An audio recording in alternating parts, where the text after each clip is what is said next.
جو لوگ کہتے ہیں حضور کو علم غیب نہیں تھا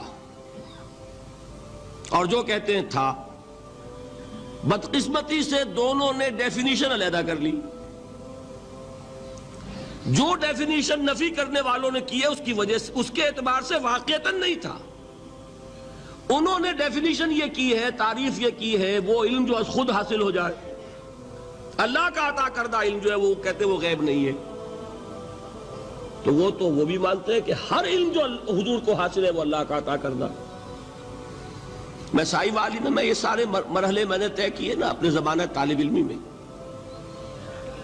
مولانا منظور احمد شاہ صاحب ہیں سائی وال میں ایک، میں ان کے پاس حاضر ہوا۔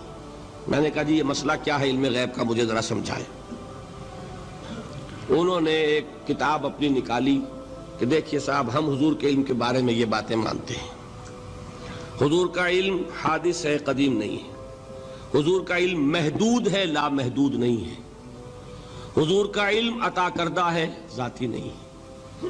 میں نے کہا یہ تین باتیں اگر آپ مان لیں تو میرا تو جھگڑا کوئی نہیں آپ سے۔ ہوتا کیا ہے جب آئیں گے وعظ میں، خطابت میں، تو عالم ما کان وما یکون، اب الفاظ وہ استعمال کر جائیں گے۔ ایک واعظ ہے، عام مقرر ہے، واہ واہ ہوتی ہی نہیں، نعرے لگتے ہی نہیں، محفل میں گرمی آتی نہیں جب تک کہ ایسے مبالغے نہ کریں۔ لیکن وہ چیز لکھی ہوئی ان کے ہاں ہے کہ حضور کا علم حادث ہے، قدیم نہیں ہے۔ حضور کا علم محدود ہے، لا محدود نہیں ہے۔ حضور کا علم عطائی ہے، ذاتی نہیں ہے۔ ان تینوں چیزوں کے بعد کوئی بڑے سے بڑا وہابی اور بڑے سے بڑا اہل حدیث بھی انکار نہیں کرتا۔ باقی یہ بات جان لیجئے کہ غیب اور حضور یا شہادہ یہ در حقیقت عام انسانوں کے اعتبار سے الفاظ استعمال ہوئے۔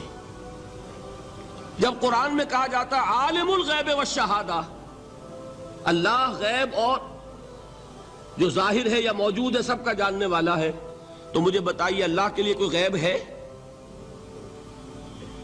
اللہ کے لیے کوئی شے غیب ہے؟ تو کیوں کہا جا رہا ہے عالم الغیب والشہادہ؟ وہ ہمارے اعتبار سے کہا جا رہا ہے۔ جو تمہارے لیے غیب ہے اللہ اس کو بھی جانتا ہے، اور جو تمہارے سامنے اللہ اسے بھی جانتا ہے۔ اللہ کے لیے تو کل شہادہ ہے، کسی شے کا لا یعزب عنہ مثقال ذرۃ فی السماوات والارض، آسمانوں اور زمین کا ایک ذرہ بھی اس سے غائب نہیں ہوتا۔ غیب کا وجود کیا اللہ کے لیے؟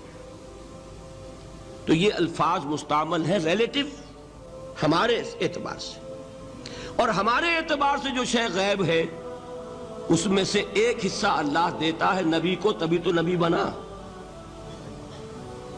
فرشتے کو دیکھا، فرشتہ ہمارے لیے غیب ہے۔ جنت دکھائی کہ نہیں دکھائی، ہمارے لیے غیب ہے کہ نہیں ہے۔ دوزخ کا مشاہدہ کرایا کہ نہیں کرایا، ہمارے لیے وہ غیب ہے کہ نہیں ہے۔ جو چیزیں ہمارے لیے غیب ہیں انہی کے پردے اللہ کچھ اٹھاتا ہے، کل غیب نہیں۔ کل غیب کا علم ہو جائے گا تو وہ شرک ہو جائے گا۔ کل کا لفظ جہاں آیا شرک ہوا۔ جب آپ کہہ رہے ہیں محدود ہے، لا محدود نہیں ہے، تو کل کا لفظ استعمال نہیں کر سکتے۔ لیکن غیب میں سے کچھ علم دیا گیا تبھی تو نبی بنا، ورنہ میرے اور نبی میں فرق کیا ہوا پھر؟ البتہ یہ کہ وہ غیب کا علم ہو یا حاضر کا علم ہو، سائنٹیفک نالج ہو یا وحی کا علم ہو، کوئی بھی علم ہو، آیت الکرسی کے الفاظ نوٹ کیجئے، یعلم ما فی السماوات وما فی الارض، وہ جانتا ہے، ولا یحیطون بشیء من علمہ الا بما شاء، مخلوق میں سے کوئی بھی اس کے علم میں سے احاطہ نہیں کر سکتا مگر جتنا وہ چاہے۔ اب یہ بات علیحدہ ہے کہ ہم کون ہے طے کرنے والے کہ ناپیں بیٹھ کر کہ اللہ نے ابراہیم کو کتنا علم دیا، ہم ناپ سکتے ہیں؟ عیسیٰ کو کتنا دیا ہم جان سکتے ہیں؟ تو ابراہیم کا، موسیٰ کا، عیسیٰ کا نہیں ناپ سکتے تو محمد رسول اللہ کا کہاں ناپیں گے؟ یہ پاگل پن ہے، یہ ہے جو غلطی ہوتی ہے۔ ہم کون ہے طے کرنے والے؟ اللہ نے اپنے نبی کو دیا جو دیا، بات ختم۔ کل نہیں کہیں گے، کل کہا شرک ہو جائے گا، ذاتی کہا شرک ہو جائے گا۔ عطائی ہے، جو دیا اللہ نے دیا، اور کل نہیں دیا، جتنا چاہا دیا، ہے حادث، قدیم نہیں، تینوں چیزوں مان لیجئے تو شرک کا کوئی شائبہ نہیں۔ باقی جہاں ایک طرف قرآن میں وہ آیات ہیں کہ اللہ کے غیب کو کوئی نہیں جانتا، ٹھیک، وہاں یہ بھی ہے کہ لا یظہر غیبہ، لا یظہر علی غیبہ الا من ارتضی بالرسول، وہ اپنے غیب پر قابو نہیں دیتا مگر اپنے رسول میں سے جس کو چاہے۔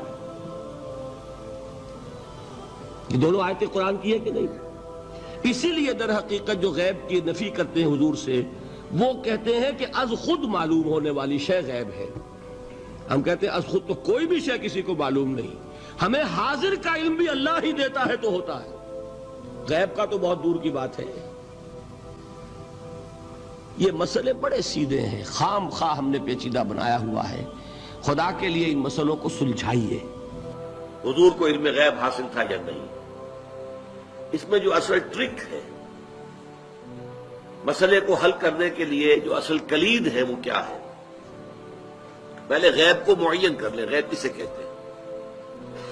بعض لوگوں نے اس کی ڈیفینیشن یہ کر لی، غیب کا علم وہ ہے کہ جو از خود حاصل ہو جائے خدا کے دیے بغیر۔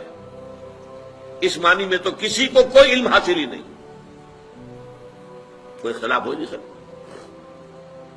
یہ جو شہادہ اور غیب کی اصطلاحات قرآن مجید میں آتی ہیں وہ اس اعتبار سے آتی ہیں کہ ایک وہ چیزیں جو ہماری نگاہوں کے سامنے ہیں، ہم اپنی آنکھوں سے دیکھ سکتے ہیں، اور آنکھوں کے لیے ہم نے ٹیلیسکوپ بھی ایجاد کر لیے، مائکروسکوپ بھی ایجاد کر لیے، اس سے دیکھ سکتے ہیں۔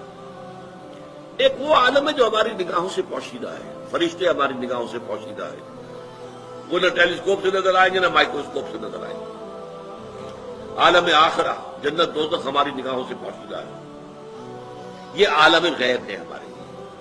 اللہ تعالیٰ غیب اور حاضر دونوں کا جاننے والا ہے، حالانکہ اللہ کے لیے غیب ہے ہی نہیں۔ آپ سوچیے، اللہ کے لیے تو آنے واحد میں ہر شے اس کی نگاہوں کے سامنے بیک وقت موجود ہے، اس کے لیے غیب نہیں ہے۔ جب قرآن کہتا ہے عالم الغیب والشہادہ، وہ ہمارے اعتبار سے جو چیز ہمارے لیے غیب ہے وہ اللہ کے علم میں ہے، اور جو چیز ہمارے لیے شہادہ وہ تو اللہ کے علم میں ہے ہی ہے۔ اس حوالے سے سمجھ لیجئے نبی تو ہو ہی نہیں سکتا جسے کچھ نہ کچھ علم غیب نہ دیا جائے۔ اگر نبی کا علم بھی وہی ہو جو ہمارا ہے تو پھر ہمارا ان کا فرق کیا ہوا؟ نبی نے فرشتے کو دیکھا ہے، نبی کو جنت اور دوزخ کی سیر کرائی گئی ہے، ملکوت السماوات والارض حضرت ابراہیم کو دکھائے گئے ہیں، کذالک نری ابراہیم ملکوت السماوات والارض۔ معراج میں حضور کو کیا کچھ دکھایا گیا ہے؟ اگر یہ چیزیں غیب کی ہیں نا، اگر یہ چیزیں وہی فرشتہ یہ غیب ہے نا، تو غیب کا علم نہ دیا جائے تو نبی کہاں ہوا؟ وہ تو پھر عام انسان ہے۔ قل انما انا بشر مثلکم یوحی الی، وحی آ رہی ہے میرے پاس، تو یہ از خود غیب سے معاملہ آ رہا ہے۔ البتہ کل غیب جو ہے وہ اس کی نفی ہو جائے گی، کل غیب نہیں۔ چنانچہ یہ میں نے باقاعدہ ایک بریلوی عالم دین سے گفتگو کی تھی، ابھی میں طالب علم تھا، میڈیکل کالج میں پڑھ رہا تھا، تو انہوں نے جا کے اپنی کتابیں مجھے دکھائیں کہ دیکھیے ہم مانتے ہیں حضور کا علم، حضور کا علم ذاتی نہیں عطائی ہے، نمبر ایک۔ حضور کا علم قدیم نہیں حادث ہے، نمبر دو۔ حضور کا علم لامحدود نہیں محدود ہے۔ تو میں نے کہا پھر میرا تو آپ سے کوئی جھگڑا نہیں ہے، تین باتیں آپ واقعی مان لیں تو پھر میرا کوئی جھگڑا نہیں، میرا اختلاف تو ختم ہو گیا۔ اب ٹیکنیکل بحث ہے، قرآن مجید میں بھی آیا ہے لا یظہر علی غیبہ الا من ارتضی من رسول، اللہ اپنے غیب کو ظاہر نہیں کرتا مگر اپنے رسولوں میں سے جن کو پسند کرتا ہے ان کو وہ غیب کی خبر دیتا ہے۔ غیب کی خبریں دیتے ہیں نبی، تبھی تو وہ نبی کہلاتے ہیں۔ تو یہ غیب کا مسئلہ ہمارے ہاں علم غیب کا ہے، وہ بھی اس سے حل ہو جاتا ہے۔ دین کی بات پھیلانا صدقہ جاریہ ہے، ثواب کی نیت سے ویڈیو کو شیئر ضرور کیجیے۔ جزاک اللہ۔